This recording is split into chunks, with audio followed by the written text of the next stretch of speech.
Well, good morning. Welcome to Flight Lines, the stories behind the stories. And this morning, my guest is Andrew Bennett, the Deputy Director of the Sebring Regional Airport. And we're going to go through a whole bunch of things that are happening at the airport and learn a little bit more about Andrew.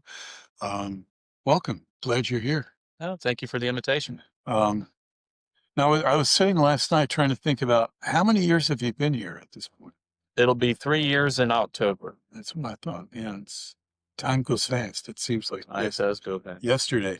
Well, we all of us have an aviation journey, something that started.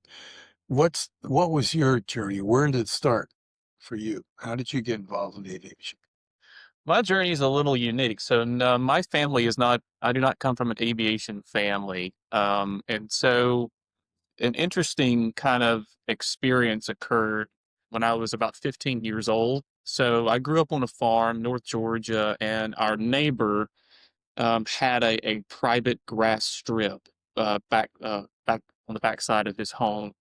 And he had an old straight-tailed Cessna 182 that he kept on the grass strip, but he would fly his 182 almost every afternoon.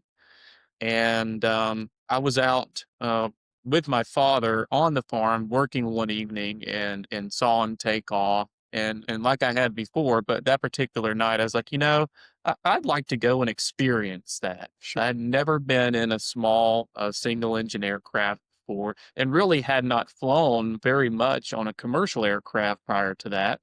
And so I guess my father kind of secretly put that idea in the back of his mind and went and had a conversation with our neighbor about my interest. And so a few weeks later, out of the blue, our neighbor pulls into the driveway and says, "Hey, I'm going flying. Do you want to go with me?" And I was like, "Let's go." So, so we went flying for about an hour, just kind of through the foothills in North Georgia. And I just was kind of enthralled from Oh, that sure. point. I had a great experience. Really, just sparked the light bulb went off, I guess you could say. And from that point on, I was like, I think I want to do this. So my father and I kind of worked it out so that I could get a proper discovery flight at my hometown airport in North Georgia, the Tom B. David Airfield in Calhoun, Georgia. So we went to the airport, met with an instructor, and they took me up in an old Cessna 150 and did a proper discovery flight. And from that point, I said, this is what I want to do. I want to learn how to fly.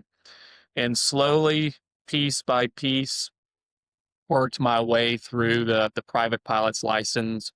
And during my senior year of high school, I had achieved all of my kind of extracurricular credits, non-academic focused credits. So I had some time available to do what's called a co-op, Sure. and it's only available to students that have met those requirements. And the career counselor in our high school, who managed the co-op program, she knew that I was learning to fly, and she knew that I knew the management of the local airport in my hometown. So she said, "Let's do this.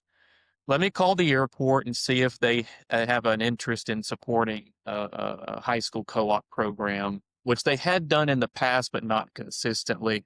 And so she called the manager of the airport, and he immediately said, "Absolutely, we'll take it."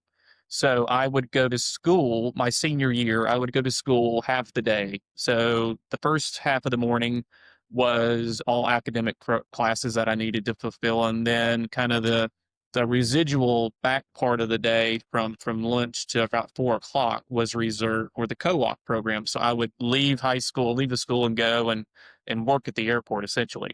And I did that my senior year. And so when it came time to graduate, I had just achieved my pilot's license right after I'd turned 18. And I had developed a good relationship with the airport authority and the management of the airport. And they said, "What are your plans? What are you doing once you graduate?" And I said, "Well, I plan to go to school. I was going to school locally, near my hometown, but about an hour away or so." Hmm. And so I was commuting back and forth. And they said, "Well, you're probably going to need a job while you're going to school, right? And I was like, yeah, I will definitely need a job while I'm going to school. So I worked out an arrangement with the airport to work on the days that I did not have class. So at that time, your classes were typically 2 days a week. So whether that's a Monday, Wednesday, or a Tuesday, Thursday schedule. And what was the school you were going to? So I had started out at Georgia Highlands, which was a part of the university system of Georgia, and that was in Cartersville at the time. So I did my first 2 years there, and then I transferred to Kennesaw State University, just outside of Atlanta, and graduated from Kennesaw State. And so, but both of but either one, it was still kind of a 2 day class structured format. And so the airport said, well, you tell us your schedule, and the days that you go to school will essentially be your off days. And the days that you're not going to school will be your working days. And so that included every single weekend. I worked every single Friday, Saturday, Sunday, um, for my 4 year period I was going through school, and they really worked with me, and they allowed me the opportunity to do some really interesting things at the airport. So I got to be a part of a few large scale capital improvement projects, some vertical projects, and really got to help the airport do some interesting marketing What an programs. education. I mean, It was. It holy was an smoke. education, and really it was an eye-opening education at that. You really get to see behind the curtain of what Yeah. goes on at the airport, and really get to understand how valuable the airport community can be. And it is a close-knit community, and it really attracts individuals from really all walks of life. That's a unique component of aviation that may not always be a component of other interests, but in this case, you have doctors, lawyers, entrepreneurs, airline pilots, military pilots, and the gambit of professionals that all come together to enjoy this great environment of aviation, Yeah. specifically general aviation. And so really an interest was sparked at that moment. But I graduated college with a business degree, and really, at the time that I graduated, there really wasn't a lot of opportunities available. It was in 2012. We were still the nation was still kind of recovering Yeah, getting out of from the COVID. financial. No, not really COVID, but that time it was a financial crash, the Oh, 08 crash. right. And so there was really we were still in that recovery mode. And my boss from the airport at the time candidly came to me and said, "Hey, look, I know you're wanting to move on and do something different," and he encouraged me to do that. And he said, "Look," he said, there's really not a place for you here, so you should consider, other opportunities when they come available to you. Don't feel like we're obligating you to stay at the airport." And they really really supported me in all regards of my education, and really the start of my professional career. So I was lucky enough to get recruited to go to work for a company called KPMG, which still is one of the big four accounting firms in Atlanta. And so I had met the partner of that particular tax practice that I was going to work for at the airport. And we were talking, and he made me an offer to come join his team. And so I did, which was completely, 180 I was going to degrees say it's different a whole different. from what I was doing at the airport. But it was a challenge. And I will say today that was probably one of the best decisions I ever made, because what I learned in that professional role really positioned me well for what was going to come later on in my career. And so I worked with them for almost 3 years. And I was in a high rise in downtown Atlanta in a cubicle, living inside of spreadsheets and tax accounting software. And while it was a great learning experience, there was a void in my professional life that I just missed. Were you able And to still keep flying during that time? I was still flying during that time. Actually, and had flown to Oshkosh during that time, so I was still involved with the airport, but purely from a user's perspective, a pilot's standpoint. And so still had good friends back at the airport that I would go fly with routinely. And so I was still there, still somewhat a part of it, but I just missed being a part of it on a daily scale. And instead of being there every day to get to be a part of different activities, I was there on a Saturday or I was there on a Sunday, and I just missed it. I wanted to get back to it, and so my wife and I we sat down and I said, and we had a really deep, in-depth conversation about what do we want to do next. What does the next chapter look like? And for me, I wanted to get back into aviation. I specifically wanted to get back into airport management, and we wanted to be in Florida. So there's the parameters of the next chapter. Oh, okay. So I started looking in Florida, exclusively in Florida, for an opportunity.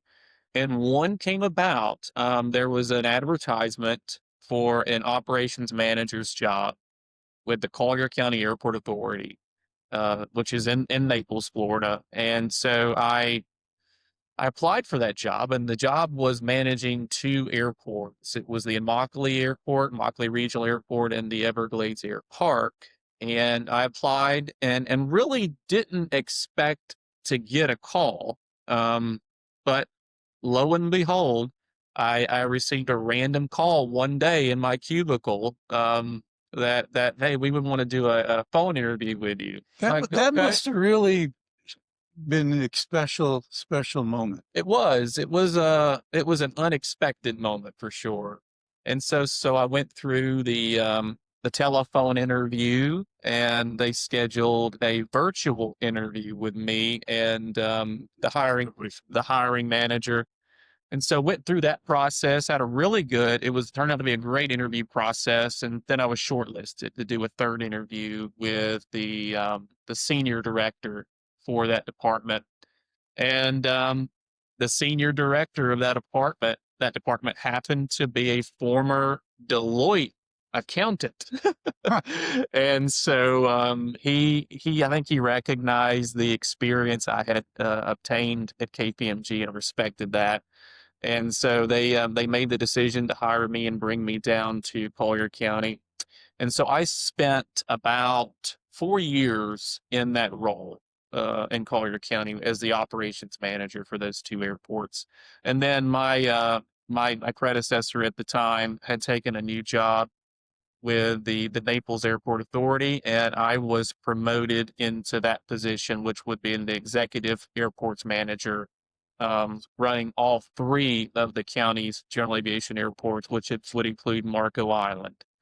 And so I stayed in that position for almost 3 years. And the county was looking to make some changes internally as far as their organizational structure goes. And they had made that very apparent that they were going to be doing that. And I was looking for something else at that time. We had achieved a lot, been very successful project wise at the county, and felt like it was a good place to move on. And so my wife and I said, well, the next step, the next move, we want to be able to find a location that we could truly put down some roots and have become part of a community. And started looking hard. And it was a very, I won't say very narrow, maybe not the right term, but definitely a more It had to focused. be the right fit. It had to be the right fit in a focused position with an airport authority that really wanted to do great things with their airport and the community. And luckily enough, I was able to discover that Sebring was looking for a deputy director. And I inquired about it, made some inquiries, looked into the opportunity a little bit, had the opportunity to meet with Mike and the team at the airport, I and remember that. went through that process. And then I was fortunate enough that Mike and his team said, "Well, this is the guy we want to bring on," and they made that decision. And my wife and I immediately we purchased a property in Highlands County, and we made the decision that this is where we want to be. This is where we want to raise a family and become a part of this community. And so it's been a great almost 3 years. Really, I feel like probably one of the best professional decisions I've ever made. The the future for the airport, the future for the community is as bright as it can be. And it's just a great place to come to work every day and work towards Well, a collective goal. as you were going through your experiences and all the things, I was running in my mind what they were looking for here because I was here, I've been here since the last 30 years and watched this place grow. And we went through some people that just wasn't the right fit, but we needed that person that was going to share the vision of where this place could go because it really is unlimited. And when, as you're going through your background, I'm thinking, man, this is a perfect fit, and then you're here and I've told you many times that I think, you know, I don't think the airport authority could have made a better decision. And I'm so happy that you're here because I'm going to share a little story, folks, and a little behind the scenes because I had been here running the school program for quite a while and had experience with the other folks that were here prior to Andrew. And so I went to your office and introduced myself. And my ulterior motive of that was to find out where you were coming from because I had a pretty close relationship and still do with Mike, but at that point it was just Mike and there wasn't anybody else. And so I was figuring out how am I going to work with you and that sort of thing. Well, I was pleasantly surprised because if as you started describing what your vision was, um, it was very similar to mine, if not more uh, in scope than I had thought. And I said, wow, this is going to work. This is going to be pretty cool. And, you know, and that's exactly what you're doing. Um, when you take a look at where we are, um, there's a number of different projects. I met with Bill Clone about the Jet Center and the new hangars, but tell us some about the projects that are kind of be coming online that are going to make this place even more special. Well, a lot of the projects that's coming online. So you mentioned Bill Clone's project, which is certainly a remarkable project and could be a very much a just that level of motivation that perhaps other investors need to consider Sebring, but that development could be a big turning point for us. And because of that development, we feel like we've received some additional interest from even existing tenant bases or existing tenants for expanded leasehold developments and working through those developments. So we're getting more and more inquiries about that process.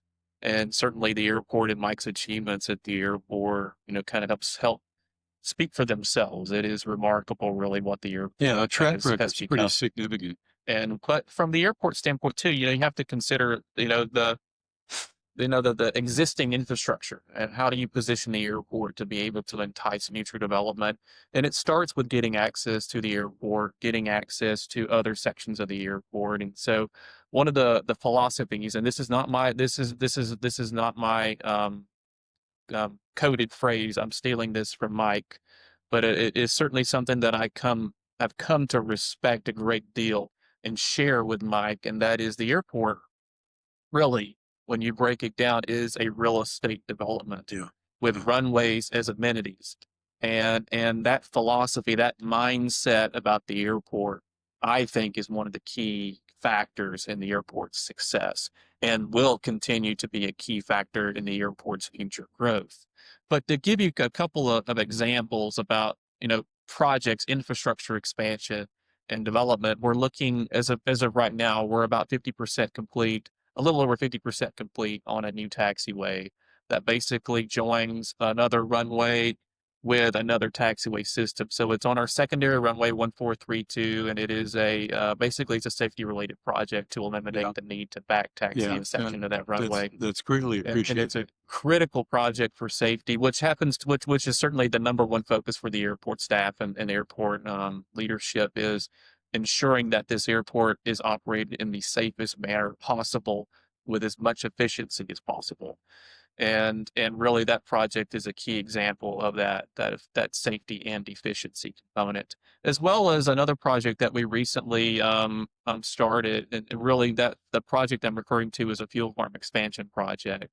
So the airport has maintained three fuel options for transient-based customers. So being jet fuel, 100 low-leaded gasoline, and then unleaded 94 gasoline. We are actually eliminating unleaded 94 gasoline from our product list, and we're going to be supplying or offering the Swift 100R product. So we installed a new dedicated 12,000 gallon Swift 100R tank, and then we installed an additional 12,000 gallon jet fuel tank to serve as a companion tank to the Sure. existing system so that we can have additional inventory on hand for some of our more larger events. And so that's a really a great project. And I think that project's unique in the way that it's funded. So a portion of the project is funded through the FAA's BILL program, Bipartisan Infrastructure Law program. And then the other residual component of that is FDOT funding. So we were able to make some of the best use cases for those funding sources to be able to tackle that project effectively. And that's one example of how the airport is positioning itself for future growth and the needs for future operators of the airport, where a lot of our base tenants utilize unleaded fuel for their aircraft. And so we're being able to offer the most modern fuel Yeah. that's come to market. It will be one of the first airports in the state of Florida to offer that product in self-serve capacity.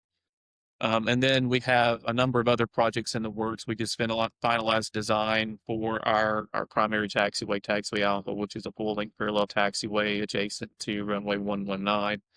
That is going to undergo a mill and overlay for the asphalt portion, and then all new electrical airfield lighting. So all new LED lighting and signage for that taxiway. That project is currently out for bid, and we'll be submitting that to the FAA here in a few weeks for an airport improvement program grant. Wow. So and then we've got a number of other projects in the works too. We just completed the complete full depth reconstruction of Webster Turn Drive. So Webster Turn Drive is about 3/4 of a mile of roadway that serves as the primary ingress and egress artery for the industrial park. So it services a large portion of our industrial tenant base. So Turf Care, which is now Vogel Fertilizer and Seed, Site 1, the tannery, and the ADS Angkor, which ADS Hancor happens to be the one tenant at the airport that employs the most people. I didn't realize. So that's right. And then Huh. Eastone Manufacturing as well utilizes that access point.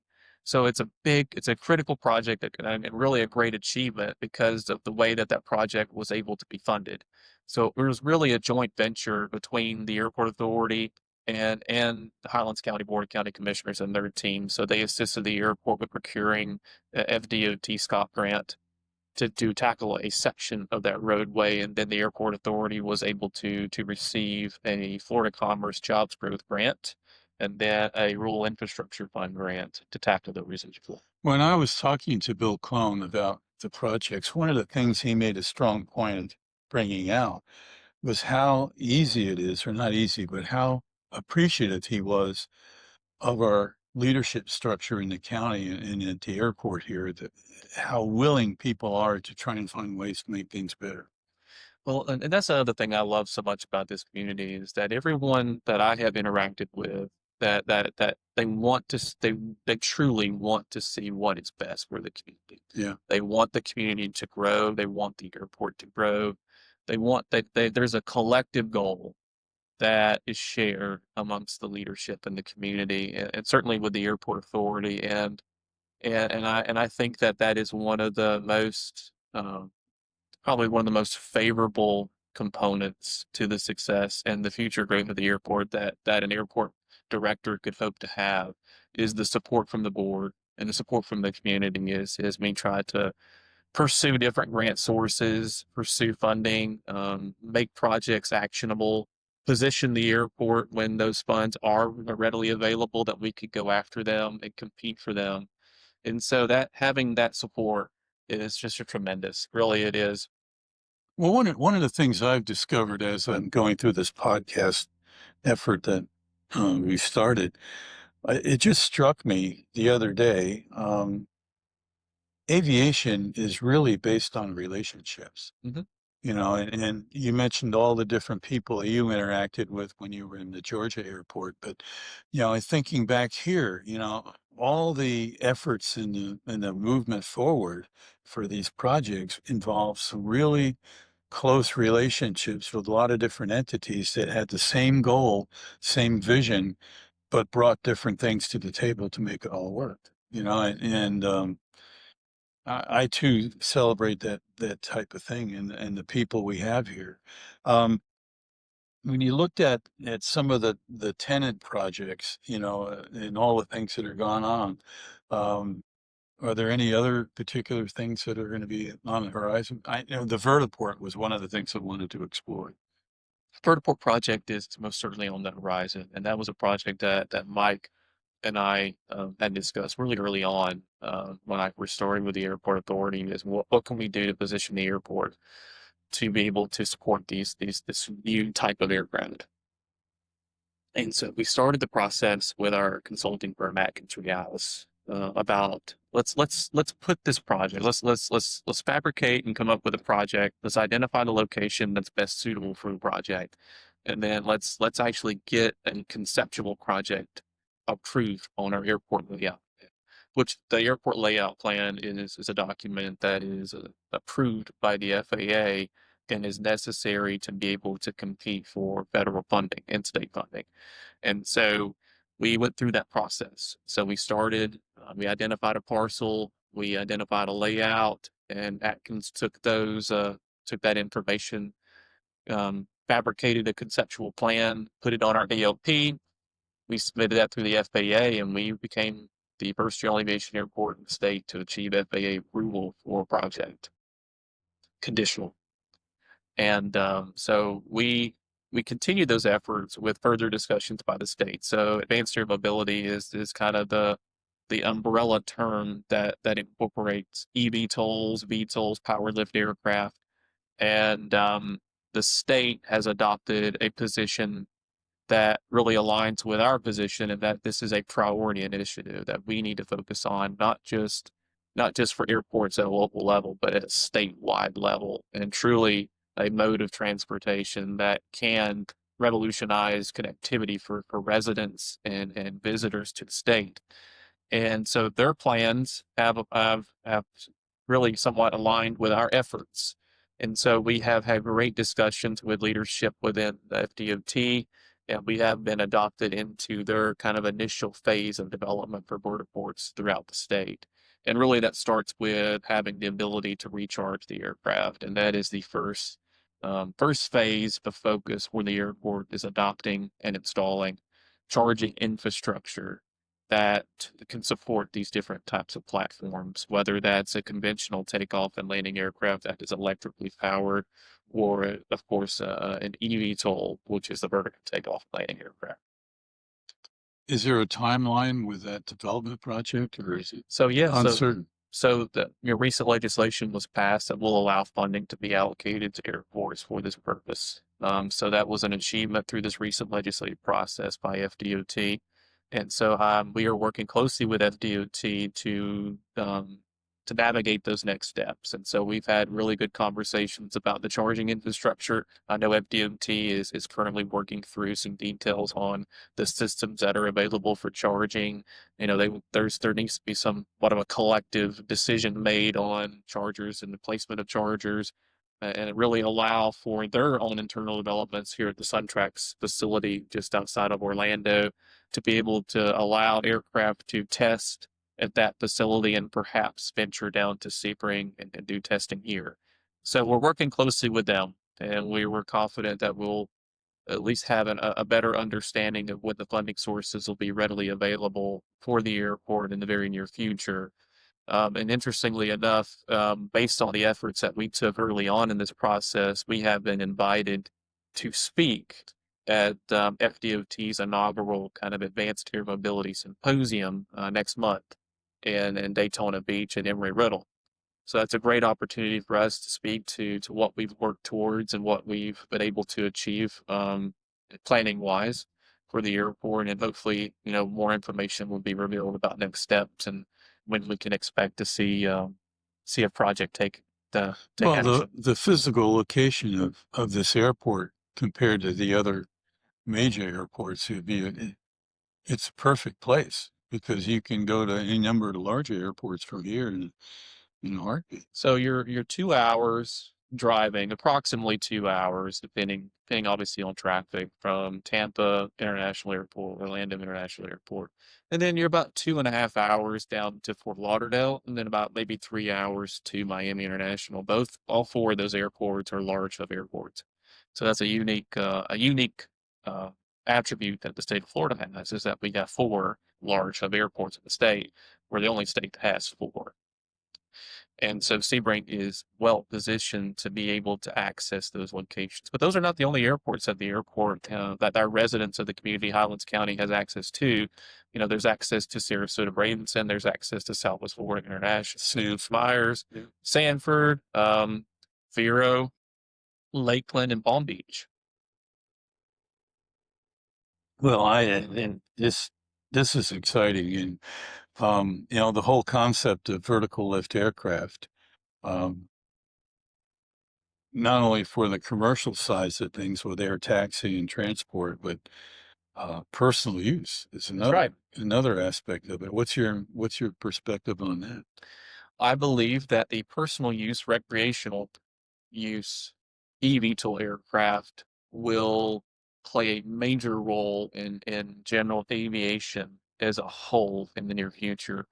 And this is a component of the advanced air mobility segment that doesn't get a whole lot of attention. And I think it is a segment that really, as a general aviation airport like Sebring should focus on, because you're going to see individuals that are going to procure kits, that are going to procure aircraft that might qualify under Part 103, that they want to fly at the airport. And I think you may have seen a couple of manufacturers out there in the market today.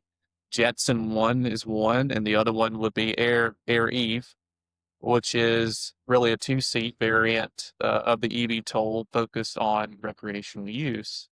And these aircraft are only continuing to develop, and they're going to continue to develop under Mosaic, which is less restrictive than what you may be seeing through other OEM operators that are focused on the commercial side of the industry. And so I fully believe that when you go to air shows like Sun and Bun, like Oshkosh, you're going to see these types of aircraft emerge kind of in a more profound, the optics will be more profound. And I think the kits will become more readily available. As an example, is my understanding, some of these aircraft really don't require a lot of flight training to be able to operate. It's very much like a drone, a single seat drone.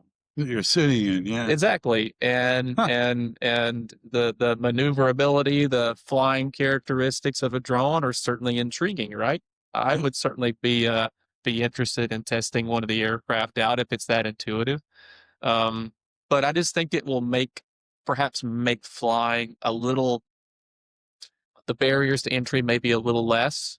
The time that you need to invest in learning to operate the aircraft will be lower. And it could be a very fun mode of recreational flying. Well, you've got your Tesla cars and others now. You can have your own electric airplane. Well, that is very true. And while the range and the duration of flight for these aircraft might not be ideal, I do believe that battery technology will continue to develop and evolve into increased capacity. Certainly, as solid state battery technology continues to evolve, that could be a true game changer for that industry.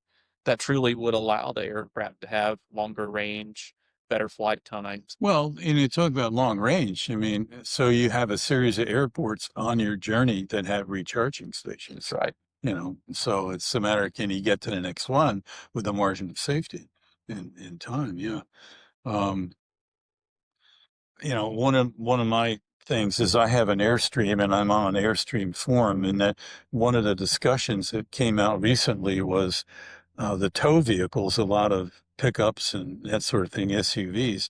that are electric. And so they were looking at various ways to go around the country, towing your Airstream where they could park and recharge their tow vehicle.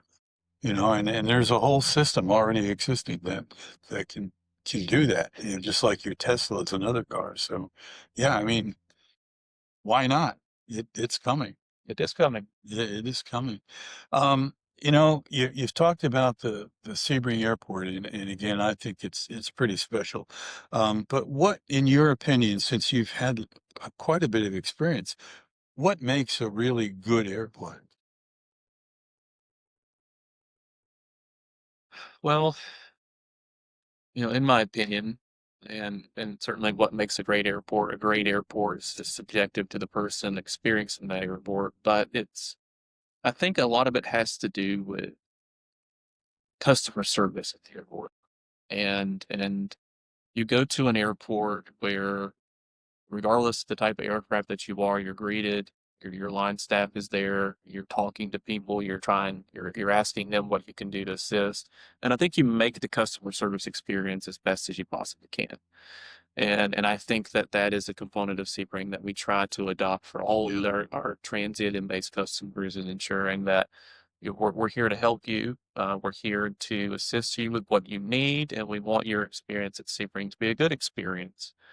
And one thing about the Sebring Airport that I think is truly a blessing is its size and existing infrastructure to support aircraft movements. Not every airport is equipped with the amount of property that we have to maneuver aircraft on and park aircraft, etc. And so some airports you go to are congested. Certainly at certain periods of time during the year, there's extreme congestion, and it just makes for a difficult environment to get everyone in and get everyone serviced appropriately. But here at Sebring, we're lucky enough to have the space available that we can safely accommodate a wide variety of different No, types of aircraft. example is the Yeah, T-34 group that yeah, just came in. We had like, what, 30 aircraft or so? that's right. And that really helps our team be able to properly respond to them, assist them with whatever they may need. And getting into and out of the airport is also another component that makes that experience efficient, makes the experience, you know, not stressful. And I think if you can mitigate the stress of the operators coming into the airport and leaving the airport, then I think that aids in that what makes the airport great. Yeah, I would agree. I had an experience some years ago when I was flying to Wisconsin. Halfway between here and there is Tullahoma, and that's where I kind of stopped for the day, and then I'd finish the next day. And so when I rolled in there, they had a courtesy van available to me. They put my airplane in the hangar for the night and told me where the keys to the hangar were and everything. So I rolled out real early the next morning and so forth. But on my way back, um, I announced my approach to the airport. And as I landed and taxied over to the FBO area, the guy came out in a gator. And as I stopped the airplane, before I even got out, he handed me a cold bottle of water through the window. And as I was flying in on my downwind and the approach, the guy said, "Welcome back, John." You know, it's just like, wow. And Tullahoma isn't this really big, massive airport. It's a pretty common airport. I mean, it's that touch makes it memorable, and you want to go back. That's right. And that's the other thing I found. I started flying legally in 1982, and the people, and I said before, aviation is relationships, but just the number of people that you meet, and there, it doesn't matter what you fly or how many hours you have, you're an aviator, and it really is that again, those relationships. Um, what do you feel in the things that you're dealing with every day and the way you do things here at the airport? What are you most passionate about? What is the real thing that makes you get up every day and come here and get excited about what you're doing?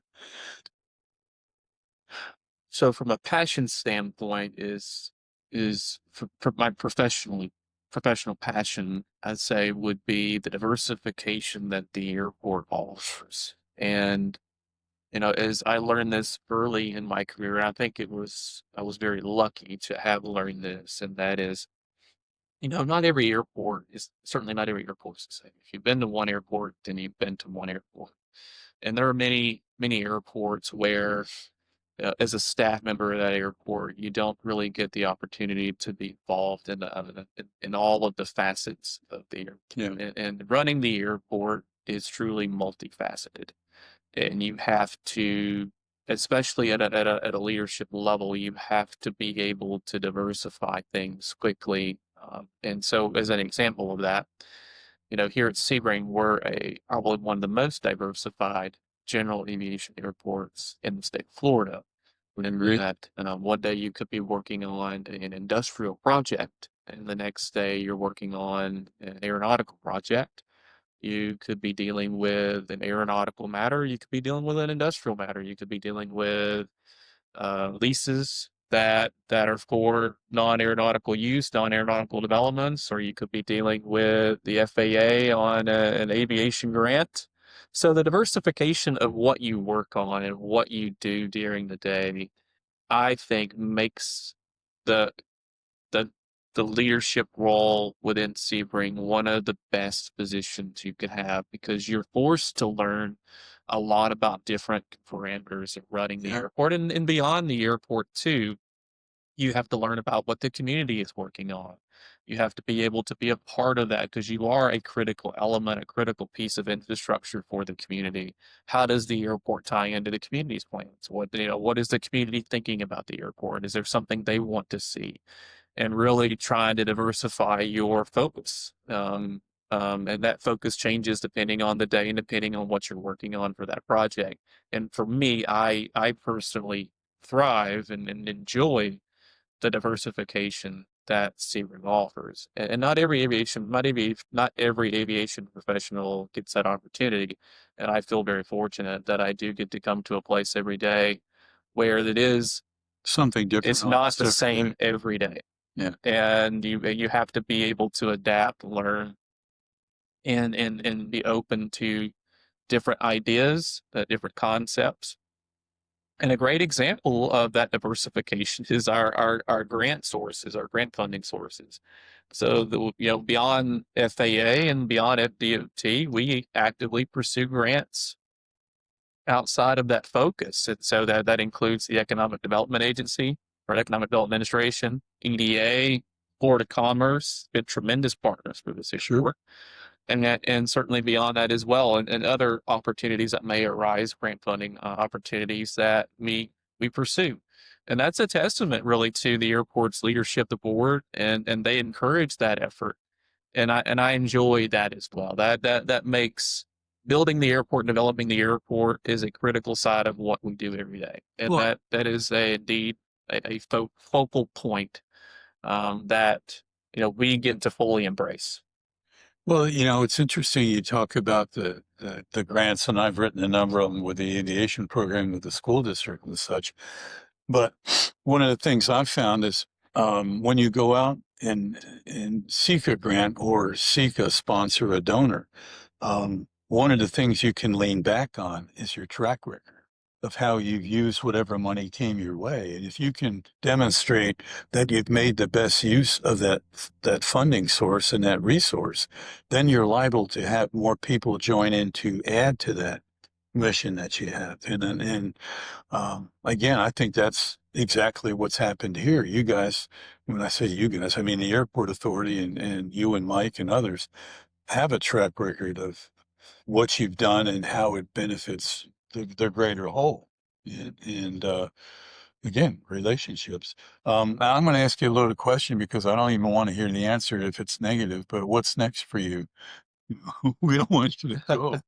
No, like I mentioned earlier, this is a great place, a great community to really put in roots, and that's what I want. That's what my wife wants, and that's what we want for our family. I have two young boys, and I want a great community to raise my kids in, and I want a career that is only going to continue to grow and diversify. And the Sebring Airport offers that Yeah. opportunity, and the leadership of the airport authority is tremendous.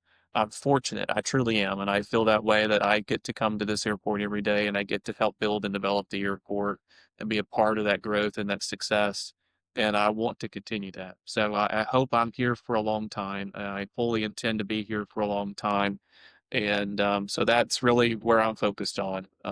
And as the opportunity continues to expand and grow, I'm here for those the next steps when they arise. Well, I'm hopefully going to be here right with you telling those stories as they develop, because I think another thing that's important is keeping the community engaged with what we're doing Sure. and what's happening. Um, and one of the things that we learned in the EAA chapter a while ago, um, and there was a debate about whether we should do it or not, but we would offer the monthly pancake breakfast, and we focused on the snowbirds and who were here because there are more people in the community. And then the debate came, well, summer's coming and those folks are gone. Do we want to keep doing the breakfast? And it was it was a positive yes. And as a result of that, it doesn't matter. Every month we have a full hangar because people see it as a resource and they can check in to see what we're doing with the kids and what's happening at the airport. And we found it didn't really matter what time of the year, even though the snowbirds were gone, we still had a lot of people that came out every month. And that was an important lesson to realize, is that we had engaged the community where we were something they were regularly participating in. And the other thing we found is that when we're able to have some of the kids working on the projects in the hangar at the same time as the breakfast, the general public got to see what we were doing, and we had the opportunity to interpret and explain what our school program was. And, those types of things are valuable. And one of the things I'd like to help with as we go down the road here and kind of brainstorm is what other projects could we develop to engage that community to come out here and see what's going on? Years ago we had Touch a Truck and we had other types of things, and we had the expo here for a while. But and then we currently have like Girls in Aviation that are here, and those other things. So anything we can do to get the community out here involved is a plus. And I think to a degree that the changes coming with Mosaic may afford an opportunity to host something in the near future that is kind of a community inclusive event. Yeah. And so we've had some early discussions about that. Still working through some of those details, but I definitely feel like there's an opportunity to engage the community more and really showcase what the airport provides and what our tenants provide. Yeah. And so there's definitely an opportunity for that in the near future. Well, a Mosaic has opened up the door for a lot of people to be able to fly where they thought they couldn't. And it might entice individuals that have not flown Yeah. in a very long time to re-engage in the industry. Yeah. Yeah. Well, Andrew, it has been an absolute pleasure. Folks, this is going to be one of many discussions I hope we have as we move along, because again, the whole purpose of these podcasts is to engage the community with what's going on in a lot of different venues in a lot of different ways. So thank you, Andrew, for taking the time. Always a pleasure. And thank you all for tuning in. And at the bottom of the podcast, there'll be a little place where you can subscribe. So we want you to do that if you care to, so you can follow along with all the different things we're exploring. And then there's a web page that will allow us to give you even more details, pictures, diagrams, maybe some videos. And then there's a Facebook page that you can help interact with us in almost real time. Tell us what you like, what you'd like to see explore more. If there's something you don't like, we need to know that too, so we can do the best we can. So thanks for tuning in. Have a great day, and God bless.